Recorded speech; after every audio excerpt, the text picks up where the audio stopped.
Bonjour à tous et bienvenue sur ma chaîne, j'espère que vous allez bien. On se retrouve aujourd'hui pour un tour de cartes vraiment génial. Donc j'ai beaucoup aimé ce tour quand je l'ai vu. Et vous allez voir, il est vraiment excellent. Alors, c'est pas un tour impromptu, mais il peut l'être sans problème. Je vous expliquerai après. Donc vous montrez un jeu de 52 cartes à votre spectateur. Et on va mélanger les jeux plusieurs fois. Donc en impromptu, le spectateur peut mélanger lui-même à partir de ce moment-là. Là, j'ai pas de spectateur, je vais pas le faire en tour impromptu. Donc je vais mélanger moi-même les cartes.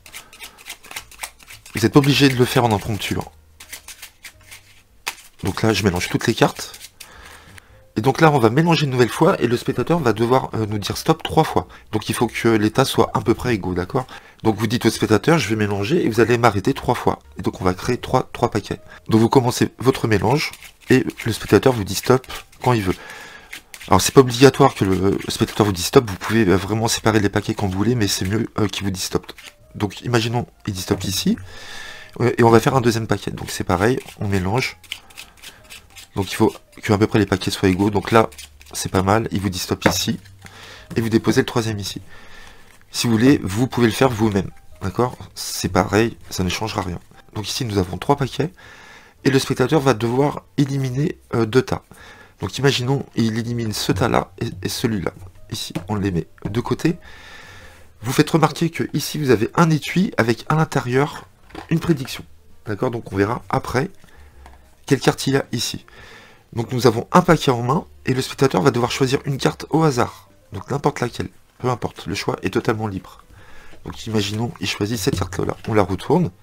Donc là on arrive sur le 4 de pique.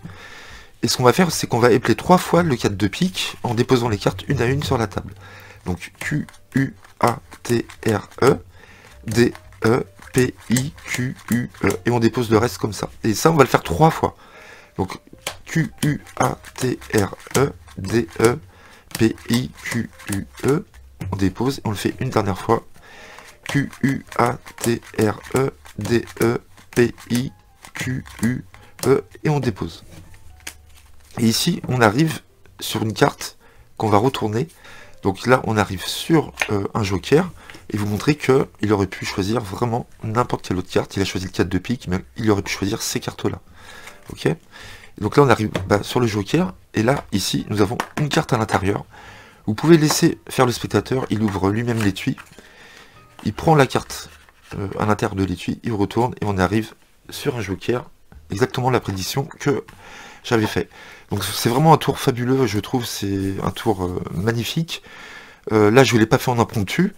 Mais vous pouvez très bien le faire en impromptu. C'est-à-dire que le spectateur peut mélanger lui-même les cartes dès le départ. Voilà, c'est à vous de voir ce que vous préférez. Donc j'espère que vous avez aimé. Donc si vous avez aimé, restez avec moi et on va passer à l'explication tout de suite. Je voulais faire l'explication en 150 likes, mais je vais vous faire l'explication de suite. Donc vous prenez un joker en carte de prédiction. Donc ça sera toujours un joker que vous mettez dans votre étui. Ici. On a notre prédiction. Vous prenez un jeu de 52 cartes et vous allez prendre 3 jokers. Donc 1, 2 et 3. Voilà. Donc si vous voulez faire mélanger le spectateur au départ, c'est possible, d'accord, c'est à vous de voir. Donc dans ces cas-là, tout simplement, vous empalmez les 3 jokers dans votre main, comme ceci. Ok. Et donc vous laissez, vous dites au spectateur, allez-y, j'ai un jeu de cartes ici, veuillez mélanger. Donc il mélange, et tout simplement, quand vous récupérez le jeu, vous égalisez, et vous avez déposé les 3 jokers sur le jeu. Donc là, le spectateur a mélangé. Donc franchement, c'est pas obligatoire de faire ça. C'est à vous de voir quelle version vous préférez. Mais c'est pas nécessaire à mon avis, puisque vous allez mélanger plein de fois devant le spectateur. Donc là, vous avez les jokers sur votre jeu. Imaginons, là, on le fait avec le montage. On a déjà les jokers de poser. Donc là, vous montrez un jeu de 52 cartes. Vous n'allez pas jusqu'au bout pour pas montrer les 3 jokers. Et là, ce que vous allez faire, c'est que vous allez mélanger déjà. Donc vous voyez, c'est déjà très fort. Donc vous allez peler la première, le premier joker, deuxième joker, troisième joker, et là vous mélangez comme vous voulez le reste des cartes. D'accord? Jusqu'au bout. Vous mélangez toutes les cartes vraiment. Donc là, c'est déjà très convaincant. Et là, ce qui est encore plus convaincant, c'est que vous allez encore mélanger. Donc je ne pense pas que ça soit nécessaire d'empalmer les jokers au départ, puisqu'on mélange déjà 2 fois. Mais si vous désirez, c'est bien aussi de faire mélanger le spectateur si vous voulez. Donc là, vous dites au spectateur, je vais mélanger une nouvelle fois, et vous allez me dire stop quand je vais mélanger, et on va créer 3 tas. Donc on va essayer de créer 3 tas à peu près égaux. Hein. Et donc là, vous allez faire un milk shuffle, vous allez mélanger la première et la dernière en même temps, comme ça. Et donc vous prenez la première et la dernière, et vous mélangez, et vous dites au spectateur, allez-y, vous me dites stop quand vous voulez. Donc il faut qu'il y ait au moins à peu près une vingtaine de cartes par paquet. Mais on peut pas faire 20, ça fait 60, hein. On a 55 cartes. Mais à peu près entre 15 et 20, on va dire. D'accord? Donc là, il vous dit stop ici, donc là c'est bien. Pourquoi? Parce qu'il faut qu'on ait assez de cartes pour pouvoir compter la carte qui va sortir. Mais vous allez voir, si vous faites 3 paquets égaux, on pourra toujours compter même les cartes qui ont le plus de lettres sans problème. Donc là, vous faites un milk shuffle encore, première et dernière. Et vous dites au spectateur, allez-y, dites-moi stop quand vous voulez. Et vous dites stop ici et ici. Donc voilà, il faut que vous fassiez à peu près 3 paquets égaux. Alors, si vous voulez, vous n'êtes pas obligé de dire au spectateur de vous dire stop. Vous pouvez vraiment mélanger et c'est à vous de voir à peu près pour faire les paquets à peu près égaux. Donc ça, c'est pas obligatoire que le spectateur vous dise stop à ce moment-là. Donc vous avez vu, là déjà, on a mélangé beaucoup de fois. Hein. Et là, ce qui est bien, c'est que le spectateur a le choix d'éliminer 2 paquets. Donc on s'en fiche puisque nous avons les jokers en dessous à chaque fois. Voilà.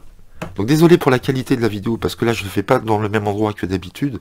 Donc il y a un peu plus de luminosité, je suis désolé. Hein. Et là vous avez un autre joker ici. Ok. Et là, il va éliminer 2 tas. Donc peu importe les tas qu'il élimine, on s'en fiche. Donc imaginons, il élimine ça et ça. On les met de côté. Et là vous allez lui demander de choisir une carte. Alors ce qui est fort dans ce tour, je trouve, c'est que là le choix est libre. Il peut choisir n'importe quelle carte. Ça marchera avec n'importe quelle carte.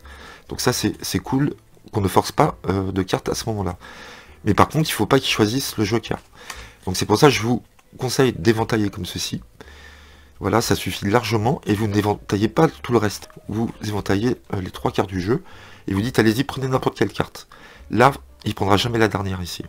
Donc là, il peut choisir n'importe quelle carte. Ça, c'est génial. Donc là, on arrive sur le 9 de pique. Et on va épeler 3 fois cette carte-là. Donc le spectateur peut le faire lui-même. Et à la fin, vous verrez, on aura le joker sur le dessus du jeu. C'est automatique, ça marche à tous les coups. N-E-U-F-D-E-P-I-Q-U-E et vous déposez. N-E-U-F-D-E-P-I-Q-U-E. Vous voyez, on a largement assez de cartes pour compter. N-E-U-F-D-E-P-I-Q-U-E et on dépose. Et là, on arrive automatiquement sur le joker. Voilà. Et vous dites, on est arrivé sur une carte, on la retourne, on prend le joker, on montre le joker. Là, ce qui est bien, c'est que vous retournez le paquet en disant que vous avez choisi le 9 de pique. Vous auriez pu choisir n'importe quelle autre carte. Donc là, vous montrez en disant que vous auriez pu choisir n'importe quelle autre carte. Et ça, c'est vrai. Et donc là, on arrive sur le joker. On demande au spectateur de prendre la carte de prédiction qu'on avait mis depuis le début. Et on retourne. Et c'est le joker également. Voilà, je trouve vraiment ce tour excellent. J'espère que vous avez apprécié. N'hésitez pas à me le dire dans les commentaires. À liker aussi et à vous abonner à ma chaîne si c'est pas déjà fait. Et on se retrouve bientôt pour de nouveaux tours. Merci à vous, bye bye.